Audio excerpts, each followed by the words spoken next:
Arun Solomon, good evening. തിരുവനന്തപുരത്ത് സപ്ലൈകോ സ്റ്റോറുകളിൽ സാധനങ്ങളെല്ലാം സ്റ്റോക്ക് എത്തിയോ?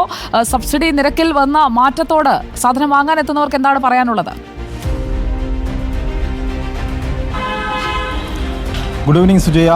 ഞാനിപ്പോൾ കിഴക്കേക്കോട്ട, തിരുവനന്തപുരം കിഴക്കേക്കോട്ടയിലുള്ള സപ്ലൈകോയുടെ ഔട്ട്ലെറ്റിലാണ്. ഇവിടെ ഇപ്പോൾ ചുരുക്കത്തിൽ പറഞ്ഞു കഴിഞ്ഞാൽ തിരുവനന്തപുരം സപ്ലൈകോ ഔട്ട്ലെറ്റുകളിൽ ഓണം എത്തിയെന്ന് തന്നെ പറയാം.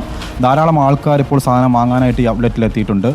കഴിഞ്ഞ ദിവസം അടക്കം, ഇപ്പോൾ മാനേജറോട് സംസാരിച്ചപ്പോൾ കഴിഞ്ഞ ദിവസം അടക്കം ഒരു ദിവസത്തെ പ്രധാനപ്പെട്ട ഒരു വരുമാനം എന്ന് പറയുന്നത് 1 ലക്ഷത്തിന് മുകളിൽ സെയിൽസ് നടന്നു എന്നുള്ളതാണ് നമുക്ക് ഉച്ചയോടുകൂടി അറിയാൻ കഴിഞ്ഞിട്ടുള്ളത്. ഇന്നും വൈകുന്നേരത്തോടു കൂടി ഇവിടെ സെയിൽസ് കൂടിയിട്ടുണ്ട്. മിക്ക സാധനങ്ങളും, സബ്സിഡി സാധനങ്ങളെല്ലാം തന്നെ എത്തിയിട്ടുണ്ട്. അതിന് പുറമെ പല പ്രമുഖ ബ്രാൻഡുകൾ ഉൾപ്പെടെയുള്ള സാധനങ്ങൾ, ഈ ഓണം ഫെയറുമായി ബന്ധപ്പെട്ട് പ്രമുഖ ബ്രാൻഡുകൾ ഉൾപ്പെടെയുള്ള സാധനങ്ങൾ ഈ ഔട്ട്ലെറ്റിൽ എത്തിയിട്ടുണ്ടെന്നുള്ളതാണ് നമുക്ക് ലഭിക്കുന്ന വിവരം. സുജയ സൂചിപ്പിച്ചതുപോലെ തന്നെ ഈ ഇത്തവണ 13 സബ്സിഡി സാധനങ്ങളിൽ 4 സാധനങ്ങൾക്ക് എന്തായാലും വിലക്കയറ്റം ഉണ്ടായിട്ടുണ്ട്. ഇത് രാവിലെ നമ്മൾ മിനിസ്റ്ററോട് സംസാരിച്ചതാണ് ഇക്കാര്യം. എന്തായാലും മിനിസ്റ്റർ അന്നേരം ചോദിച്ചൊരു കാര്യമുണ്ട്. ഈ വില കുറഞ്ഞതിനെക്കുറിച്ച് നിങ്ങൾ അറിഞ്ഞില്ലേ എന്നാണ് മിനിസ്റ്റർ നമ്മളോട് ചോദിച്ചത്. അതിൽ പ്രധാനപ്പെട്ട 2 സാധനങ്ങളിൽ വില കുറഞ്ഞിട്ടുണ്ട്. അതിൽ ഒന്ന് മുളകാണ്, അതുപോലെ തന്നെ ഈ ചെറുപയർ 92 ഇപ്പോൾ 90 ഈ ഔട്ട്ലെറ്റുകളിൽ നമുക്ക് വിപണിയിൽ ലഭ്യമാകുക. അതുപോലെ തന്നെ മുളക് എന്ന് പറയുമ്പോൾ 75 രൂപയായിരുന്നു, അതിപ്പോൾ 73 രൂപയ്ക്ക് കൊടുക്കുന്നു. പക്ഷേ എന്തു തന്നെ ആയാലും ഇപ്പോൾ 4 സാധനങ്ങൾ, അതിൽ പ്രധാനപ്പെട്ട മട്ട, കുറുവ അരികൾക്ക് എന്തായാലും 3 രൂപ വീതം വില കൂടിയിട്ടുണ്ട്. അത് മാത്രമല്ല ഈ തുവരപ്പരിപ്പിന് അതുപോലെ 4 രൂപ, 111 രൂപയായിരുന്നു 115 രൂപയായിട്ട് വില കൂടി. അതുപോലെ തന്നെ ഈ പ്രധാനപ്പെട്ട 8 മാസത്തോളം ഔട്ട്ലെറ്റുകളിൽ ഇല്ലാതിരുന്ന പഞ്ചസാര തിരികെ കൊണ്ടുവന്നു. അതിന് ഭക്ഷ്യവകുപ്പ് മന്ത്രി അനിൽ പറഞ്ഞ വ്യക്തമായൊരു കാര്യമുണ്ട്. പലപ്പോഴും മാധ്യമങ്ങൾ റിപ്പോർട്ട് ചെയ്തൊരു കാര്യമായിരുന്നു പഞ്ചസാര ഔട്ട്ലെറ്റുകളിൽ ഇല്ലായിരുന്നത്. എന്തായാലും ഈ ഔട്ട്ലെറ്റുകളിൽ സാധനം എത്തിയല്ലോ എന്നുള്ള ഒരു കാര്യമാണ് അദ്ദേഹം പങ്കുവെക്കുന്നത്. പ്രധാനപ്പെട്ട ഒരു കാര്യം, ഈ പഞ്ചസാര എത്തുമ്പോൾ 6 രൂപ എന്തായാലും വില കൂടിയിട്ടുണ്ട്. എന്തായാലും ഇപ്പോൾ നമുക്കിവിടെ എന്തായാലും ധാരാളം പേര്, ഈ ദൃശ്യങ്ങൾ കാണുന്നത് ധാരാളം പേര് സാധനങ്ങൾ വാങ്ങുന്നു. നമുക്ക് അവരുടെ പ്രതികരണങ്ങൾ കൂടി നോക്കാം. ചേച്ചി,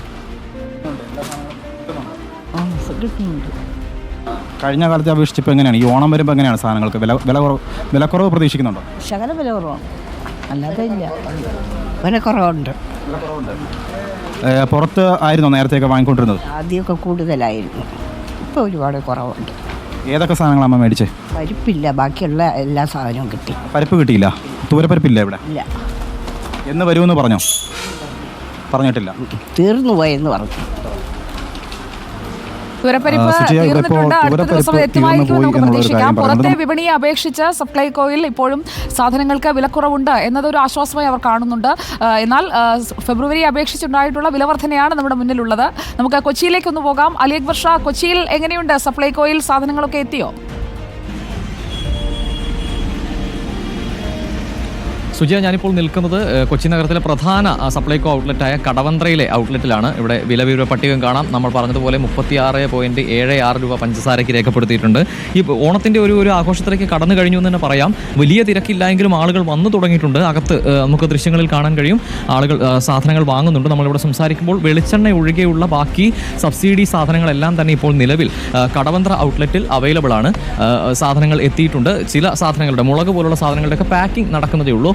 സ്റ്റോറിലേക്ക് എത്തിയിട്ടില്ല എന്നത് ഒഴിച്ചു നിർത്തിയാൽ വെളിച്ചെണ്ണ മാത്രമാണ് ഇപ്പോൾ സബ്സിഡി ഇനങ്ങളിൽ ഇവിടെ ഇല്ലാത്തത് എന്നാണ് പറയുന്നത്. പക്ഷേ നാട്ടുകാർക്ക് സംബന്ധിച്ചിടത്തോളം വലിയ ഒരു പ്രതിഷേധം സ്വാഭാവികമായും ഉണ്ട്. കാരണം ഈ ഓണക്കാലം എത്തുമ്പോൾ ഇത്തരത്തിൽ പഞ്ചസാര ഉൾപ്പെടെയുള്ള അവശ്യ സാധനങ്ങളുടെ വില കൂടുന്നതിലൊരു ചെറിയ ഒരു നീരസം അല്ലെങ്കിൽ ഒരു നിരാശ സാധാരണക്കാരെ സംബന്ധിച്ചിടത്തോളം ഉണ്ട്. ഈ പുറത്തെ മാർക്കറ്റിലെ വിലവർദ്ധനവിന് ആനുപാതികമായിട്ടാണ് ഇത്തരത്തിൽ സപ്ലൈകോയിലെയും വിലവർദ്ധന ഉണ്ടായിരിക്കുന്നതെന്നാണ് മന്ത്രി ഉൾപ്പെടെ പറഞ്ഞത്. പക്ഷേ അപ്പോഴും സ്വാഭാവികമായും സപ്ലൈകോയിലെ വില കൂടുമ്പോൾ പുറത്തും സാധനങ്ങൾക്ക് വലിയ നിലയിലുള്ള വില കൂടുമല്ലോ എന്നുള്ളൊരു ആശങ്കയും നാട്ടുകാർക്കുണ്ട്. ചേട്ടാ, ഇപ്പൊ പഞ്ചസാരക്ക് വില കൂടിയിട്ടുണ്ട്. ഓണക്കാലമാണല്ലോ. അപ്പൊ വില കൂടിയേ പിന്നെ എല്ലാവർക്കും ബുദ്ധിമുട്ടല്ലേ? വില കൂടി കഴിഞ്ഞാൽ ആർക്കാണ് ബുദ്ധിമുട്ടില്ലാത്ത? ഇവർ സർക്കാർ വെറുതെ കാശ് കൂട്ടി കൊടുക്കണല്ലേ. അത് മറ്റുള്ള പ്രൈവറ്റ് മേഖലയിൽ അത് അവർ കൂടുതൽ വില എടുക്കും. എല്ലാ സാധനങ്ങളും ഇവിടെ കിട്ടാറുണ്ടോ ഈ സബ്സിഡി ഇനത്തിൽ? എല്ലാം ഇല്ല. കഴിഞ്ഞ ഓണത്തിനപ്പോൾ കിട്ടുമായിരിക്കും, ഈ ഓണത്തിനൊന്നുമില്ല. ഈ മുളകും ചെറുപയറും ഇതൊക്കെയുള്ളത്, വേറെ ഒന്നുമില്ല. വെളിച്ചെണ്ണ ഒഴികെ ബാക്കി എല്ലാം ഉണ്ടെന്നാണ് ഇവർ പറഞ്ഞത്. എവിടെ ന്യൂസിലൊന്നും കാണിച്ചൊക്കെ ഇതുവരെ കാണിച്ചിട്ടില്ല, ഒന്നുമില്ല. സുജയ, സ്വാഭാവികമായ ഒരു പ്രതിഷേധം നാട്ടുകാരുടെ ഭാഗത്തുനിന്നും ഉണ്ടാകും. കാരണം ഓണം ഇങ്ങനെ പടിവാതിക്കൽ എത്തി നിൽക്കുമ്പോൾ നമുക്ക് അവരുടെ കൂടുതൽ പ്രതികരണങ്ങൾ എടുക്കാം. അലി അവിടെ തുടരുക, നമുക്ക് കൂടുതൽ പ്രതികരണങ്ങൾ പ്രേക്ഷകരിലേക്കും എത്തിക്കാം.